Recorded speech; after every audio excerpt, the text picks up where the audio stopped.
Hello guys, અમે આવી ગયા છીએ મયુરના ખેતરમાં પ્રોગ્રામ કરવા. પનીર કોફતાનું શાક રાખ્યું છે.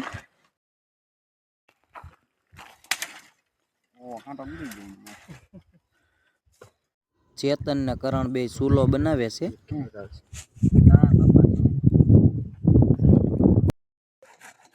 આ જો ડુંગળી કાઢીને સોંટો છે.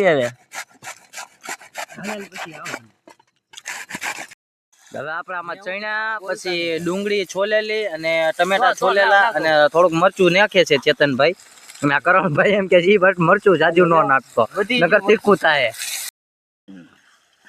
શાક અમારું તૈયાર થઈ ગયું. જો આ મયુર પાક કાક થી લાકડા ગોતીને આવે. જો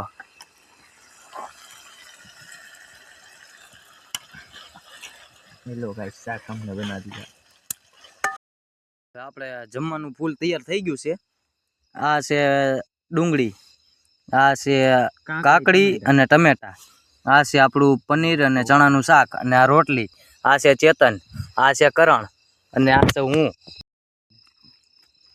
હા ભાઈ ચાકે છે. કેવું છે પૂછવી? કેમ બન્યું?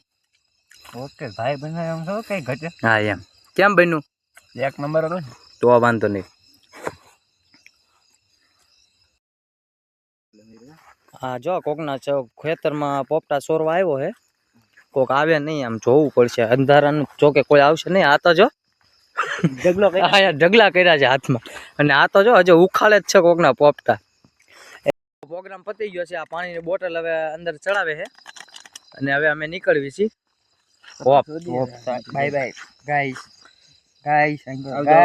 Tata bye bye. હવે નેક્સ્ટ આવો પ્રોગ્રામ કરી તો બનાવશું બ્લોગ.